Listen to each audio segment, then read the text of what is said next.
Yo le quiero agradecer infinitamente a la doctora Elizabeth Balinotti, que está con nosotros. Doctora, ¿cómo le va? Bienvenida. Muchísimas gracias por la invitación. Para mí es realmente un gusto estar aquí. Yo quiero decirle una cosa, le quiero agradecer porque ella vino para hablar de diabetes hoy, pero por el puesto que ella ocupa en IPS, uno le ve acá solucionando problemas por WhatsApp de gente que está internada y la está pasando mal en el hospital.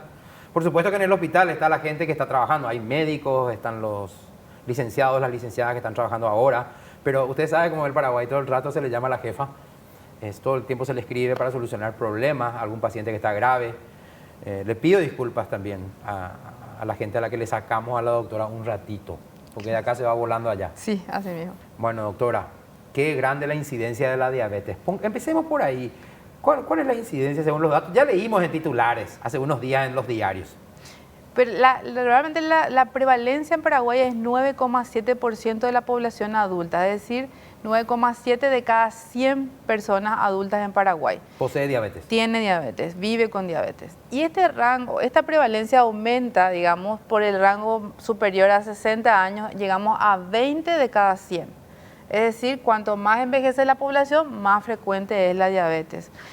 Y eso implica muchísimas cosas, ¿verdad? En cuidados que debemos tener con estas personas y también en los costos para la salud pública o privada, igual son altísimos. Bueno, doctora, ¿esto se hereda, se adquiere?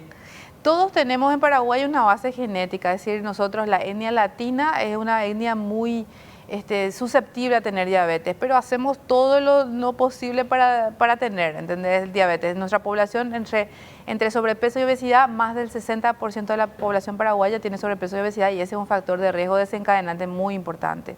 El siguiente es el sedentarismo, ¿verdad? Estamos muy quietos, más del 50% de la población paraguaya no hace ejercicio. Entonces, sumado la genética, más el sobrepeso y la obesidad, más el sedentarismo, es una bomba que explota realmente en una gran prevalencia de diabetes, pero no solamente en nuestro país, sino en todo el mundo. Doctora, vio que usted dice 9 de cada 100 sí. habitantes del Paraguay, o sea, casi 10, porque 9,8. Sí. Casi 10 de cada 100 compatriotas padece diabetes. ¿Cuántos no lo saben? Esto antes, en la década de los 90, era el 50% no lo sabe. En Paraguay yo creo que más o menos es el 40%, pero no tenemos datos muy reales de cuántos no lo saben. De hecho, el dato que nosotros tenemos es de una estadística nacional de salud que es 9,7%. Es decir, hay mucha gente que sabe que tiene diabetes, que alguna vez algún médico o algún personal de salud le dijo el diagnóstico. Entonces todavía no tenemos una prevalencia de la gente que no lo sabe. En realidad creemos que la prevalencia real debe ser un poco mayor a 9,7%. ¿Uno se puede ir al hospital local del barrio y hacerse una prueba para detectar si es diabético? Sí, exactamente. La ventaja del diagnóstico es que es sencillo, ¿verdad? Se hace con una medición de la glucosa, del azúcar en la sangre, o se puede hacer con un test de tolerancia oral a la glucosa o con una hemoglobina glicada, que es una molécula que mide el promedio del azúcar de los últimos 3 meses.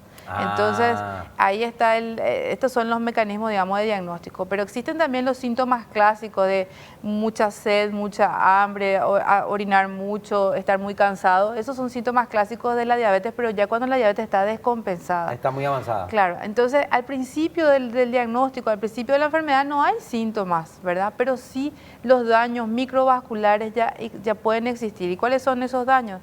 En la retina, que puede producir ceguera, en el riñón, que puede producir insuficiencia renal, por supuesto con diálisis, finalmente en las piernas con neuropatía, que puede ser dolorosa o sensitiva, y también tenemos alteraciones vasculares, microvasculares, ¿verdad? Que pueden llevar a las amputaciones. Es mucho más frecuente también en la diabetes en la prevalencia de accidente cerebrovascular e infarto agudo de miocardio. ¿Entendés? Entonces, generalmente la causa de mortalidad no es la misma diabetes en sí, sino las complicaciones cardiovasculares son las que llevan a la mortalidad a los pacientes con diabetes. No, yo no tenía en cuenta eso, de la influencia en estos accidentes cardiovasculares. Claro que ¿Cómo sí. se producen? O sea, ¿cómo se relacionan con la diabetes? En realidad empeora, o sea, vamos a decir que es un combo de alteraciones. Yo tengo diabetes, no me doy cuenta, no me trato, no sé, lo ignoro, sigo con mi estilo de vida. ¿Cómo eso va a llevarme probablemente a uno de estos desenlaces fatales? El hecho de tener diabetes y obesidad o diabetes e hipertensión son estados proinflamatorios muy intensos. Entonces dañan el endotelio vascular, ¿verdad? Y nosotros tenemos ahí las placas ateromatosas, que son las que se van formando con grasa dentro de las arterias normalmente que llevan la sangre al cerebro o al corazón, y estas se rompen por ese estado inflamatorio con mayor frecuencia en los diabéticos y en los hipertensos y en los dislipidémicos también, ¿verdad? Y esto hace que se forme un coágulo y ahí ocurre lo que se llama el accidente cerebrovascular isquémico, por ejemplo, o el infarto agudo de miocardio. O sea, podemos tener una muerte prematura que podíamos haber evitado, haber vivido más. Así mismo. Por no habernos hecho el análisis a tiempo. Así mismo. Y el hacerse el análisis conlleva también la responsabilidad del tratamiento. Hay que entender que el 90% del éxito del tratamiento de los pacientes con diabetes se debe a su disciplina. Muy bien, ¿se puede vivir con diabetes? Muy bien se puede vivir. Pero el tratamiento de la diabetes es como una pirámide. Por un lado está la dieta, por un lado el plan de alimentación saludable, por un lado está la actividad física y por el otro lado está la medicación. Ninguno de estos tres pilares funciona solo. Tiene que ser una conjunción de factores para que el paciente esté bien y se pueda controlar. Además, tenemos números que alcanzar. Por ejemplo, la hemoglobina glicada tiene que ser 7 o menos si es que el paciente es joven y tiene una expectativa de vida grande. Si es mayor y tiene muchas comorbilidades, podemos llegar a 7,5 hasta 8% de hemoglobina glicada. Y niveles de glucosa en ayunas entre 80 y 130 y a cualquier hora menos de 180. Entonces, todos esos valores que los pacientes deben conocer para poder estar, digamos, conscientes de que su tratamiento está haciendo efecto son muy importantes. Por eso es que nosotros nos gusta hablar con ustedes, porque concienciar a la población sobre su propia responsabilidad en el tratamiento es muy importante. Acá hay que ser responsables también, disciplinados con el alimento. Sí. Está el que dice, yo tengo diabetes, nunca más voy a poder comer mi sopa paraguaya, nunca más voy a comer mi asado. No es cierto eso.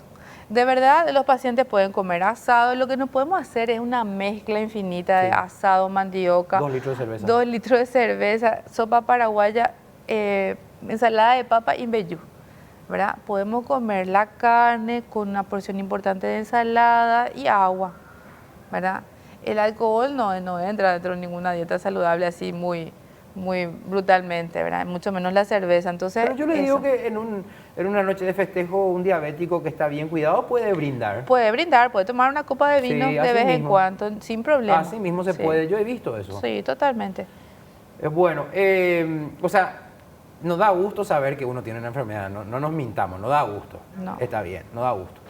Pero tampoco es que se acabó la vida. Asimismo, existen ahora una infinidad de medicaciones, ¿verdad?, que bien utilizadas son buenísimas, y vamos cambiando también el enfoque glucocéntrico que teníamos del tratamiento de la diabetes, nosotros los endocrinólogos y los diabetólogos, y vamos más al control de los riesgos cardiovasculares mediante nuevas drogas que tenemos disponibles también. Entonces, quiero también hacer hincapié que Paraguay tiene una de las mejores leyes de Latinoamérica sobre la diabetes, tanto en el tratamiento, en la prevención y en la provisión de medicación. Tenemos el Programa Nacional de Diabetes del Ministerio de Salud que provee las insulinas y la medicación de mejor calidad, y el Instituto de Previsión Social también lo hace y se garantiza esta provisión mediante la Ley de Atención Integral a la Diabetes que existe en Paraguay, de la cual estamos muy orgullosos. ¿Cuáles son los tipos de diabetes? Los tipos de diabetes son la diabetes tipo 1, que vemos frecuentemente en los niños y adolescentes y necesita insulina desde el comienzo, ¿verdad? No pueden vivir sin insulina. Después tenemos la diabetes tipo 2, que es la más frecuente, más del 90 al 95% de los pacientes con diabetes tienen diabetes tipo 2, y que se genera por como dijimos, una base genética más todo lo que hacemos, mala dieta y sedentarismo. Y después tenemos la diabetes gestacional, que hay que hablar un poco sobre ella. La diabetes gestacional es la que aparece durante el embarazo y que puede producir en el feto no solamente complicaciones periparto, antes, durante y después, sino que puede hacer que el niño tenga una programación intrauterina para ser después diabético, obeso e hipertenso en su adultez.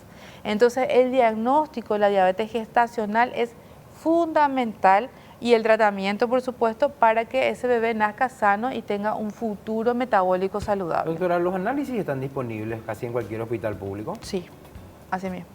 Son fáciles de hacerse, ¿verdad? Glucemia, sí, hemoglobina glicada. No es algo que tenés que irte a Brasil para hacerte. No, ¿entendés? no, nada. Es algo así simple. Sencillo. Y el test de tolerancia también, que tomando glucosa anhidra, o sea, se le hace a un paciente un ayuno y se toma un líquido, se le saca la sangre a las 2 horas y también, sí, es sencillo de hacer. Bueno, ¿cuál es el especialista al que debe acudir? El que nos está mirando no sabe nada de esto.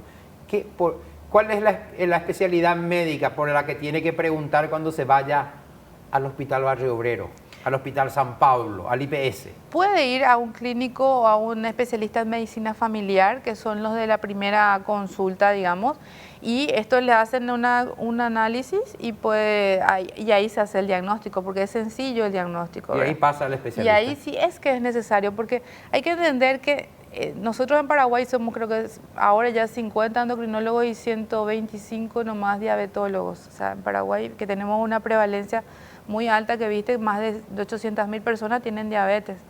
Entonces, no todos probablemente van a poder ir, pero nuestro trabajo en la Sociedad Paraguaya de Diabetología y de Endocrinología también es extender el conocimiento sobre el tratamiento adecuado de la diabetes para los médicos en general. O sea, la educación médica continua es nuestra misión también.